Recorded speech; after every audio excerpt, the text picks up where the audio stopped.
Assalamualaikum warahmatullahi wabarakatuh. Selamat malam sahabat semua. Saat ini saya dan keluarga akan berkunjung ke Malang dengan kereta api dari stasiun Jatinegara. Kita berangkat dari Bekasi pukul 20.30 menuju stasiun Jatinegara.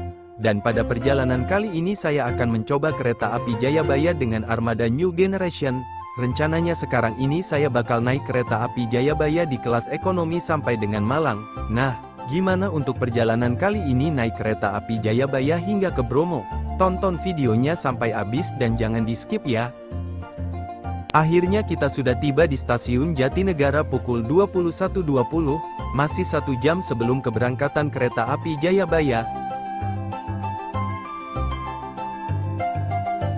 Stasiun Jatinegara didirikan pada tahun 1910 oleh pemerintah kolonial Belanda, sebagai bagian dari jaringan kereta api di Hindia Belanda. Stasiun ini awalnya bernama Stasiun Meester Cornelis, yang merupakan nama lama dari daerah Jatinegara. Pada tahun 1950, nama stasiun ini diubah menjadi Stasiun Jatinegara, sesuai dengan nama daerah di mana stasiun ini terletak.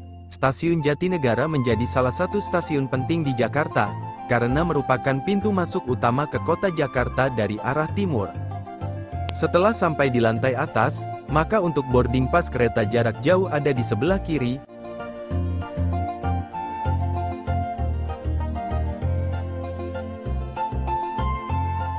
Di sini kita bisa lihat keadaan stasiun yang ramai. Di sebelah sini merupakan tempat tunggu penumpang yang akan menaiki kereta api jarak jauh, lumayan nyaman dengan disertai fasilitas umum yang sangat baik.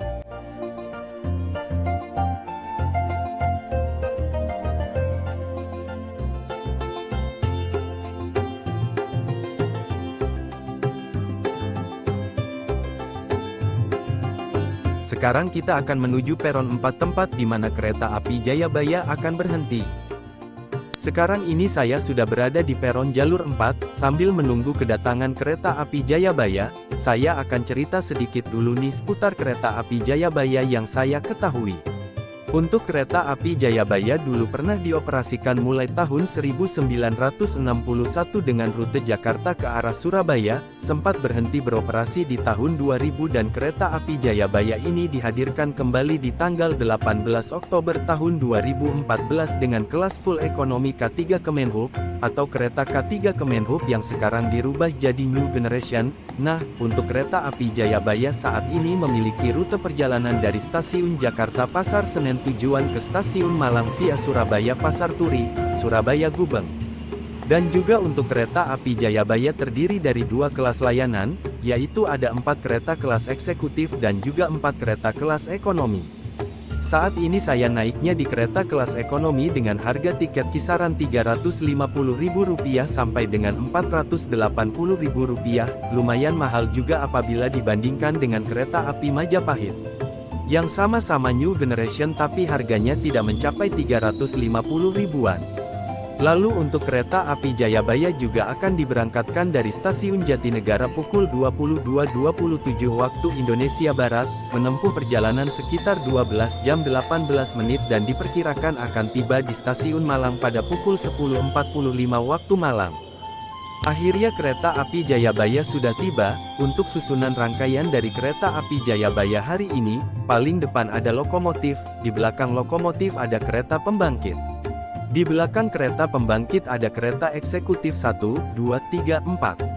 Di belakang kereta eksekutif 4 ini ada kereta restorasi.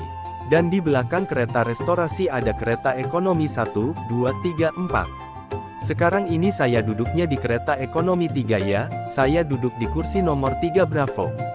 Dan malam hari ini penumpang dari kereta api Jayabaya bisa dibilang full banget, ramai ya keberangkatan dari Jatinegara ini.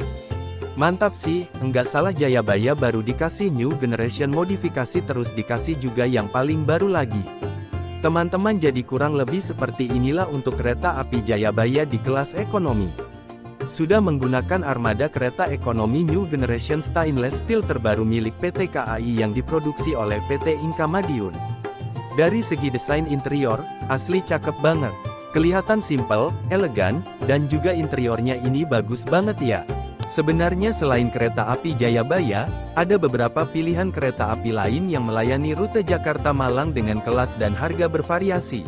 1. Kereta api Matarmaja Ekonomi, keberangkatan sekitar pukul 11.25 waktu Indonesia Barat dari Pasar Senen, dengan estimasi tiba sekitar pukul 1.30 sampai pukul 2.10 keesokan harinya di Stasiun Malang Kota Lama, dengan harga tiket mulai Rp350.000 sampai Rp415.000 tergantung tanggal dan subklas tiket. 2. Kereta api Brawijaya Eksekutif, keberangkatan sekitar pukul 15.45 waktu Indonesia Barat dari Gambir, dengan estimasi tiba sekitar pukul 3.28 sampai pukul 3.38 di Malang, dengan harga tiket sekitar Rp710.000 sampai Rp780.000 untuk kelas eksekutif biasa.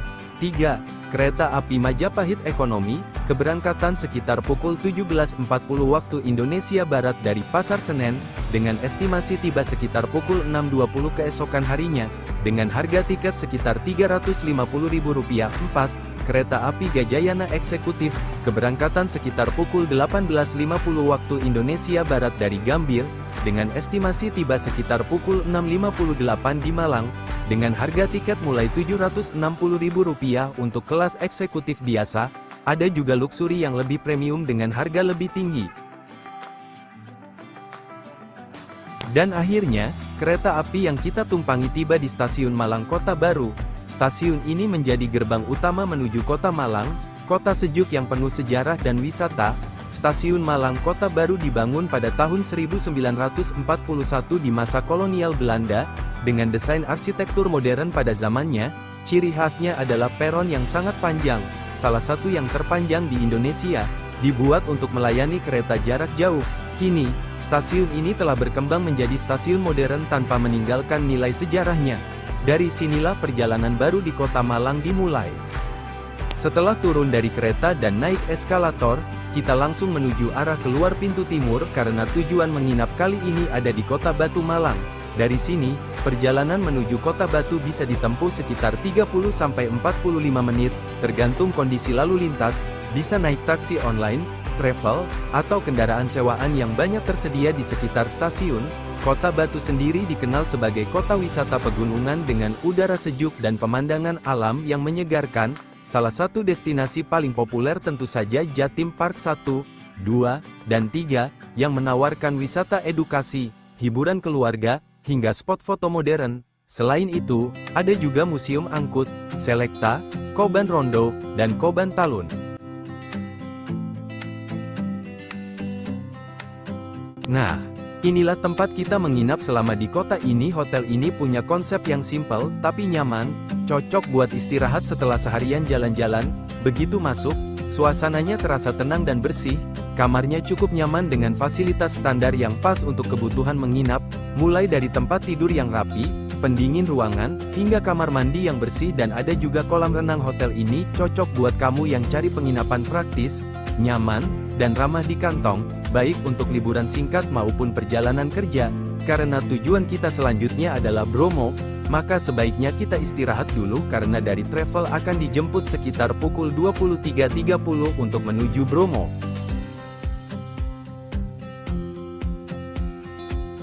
Akhirnya jam menunjukkan pukul 23.30, saat kami akhirnya dijemput oleh pihak travel di penginapan. Lampu-lampu kota perlahan menjauh, menandai awal perjalanan kami menuju Gunung Bromo.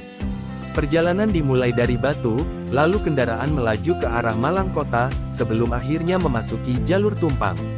Inilah salah satu jalur favorit menuju Bromo, terutama bagi wisatawan yang ingin menikmati jalur yang relatif lebih landai dan pemandangan desa yang masih alami. Sepanjang perjalanan malam ini, suasana terasa tenang. Kanan kiri jalan dipenuhi rumah warga, ladang, dan sesekali terlihat kabut tipis yang mulai turun. Semakin mendekati kawasan Tumpang, udara pun terasa semakin dingin, dan suara mesin mobil berpadu dengan sunyinya malam pegunungan. Jalur Tumpang dikenal sebagai jalur yang cukup panjang, namun menawarkan pengalaman yang berbeda. Sekitar jam 1.30 dini hari, kami akhirnya tiba di base camp travel di Lintangan Cafe dan Resto. Udara dingin langsung terasa begitu turun dari mobil. Kami diarahkan untuk memilih jaket, memastikan tubuh tetap hangat sebelum naik ke Bromo. Setelah itu, Panitia memberikan arahan singkat tentang perjalanan dan pembagian jeep. Tak lama kemudian, suara mesin jeep mulai terdengar. Kami pun melanjutkan perjalanan, meninggalkan titik transit ini, menuju petualangan utama di kawasan Gunung Bromo. Kita akan melewati desa-desa lereng gunung, hutan, hingga kawasan Taman Nasional Bromo Tengger Semeru. Meski jalurnya berkelok, trek ini relatif aman dan sering digunakan oleh jeep maupun travel wisata. Selain jalur tumpang, ada beberapa jalur lain yang juga sering digunakan untuk menuju Bromo. 1. Jalur Tosari, Pasuruan. Ini adalah jalur paling populer dan paling ramai. Akses jalannya sudah bagus, dekat dengan pintu masuk penanjakan, dan cocok untuk wisatawan umum. 2. Jalur Ngadas, Malang.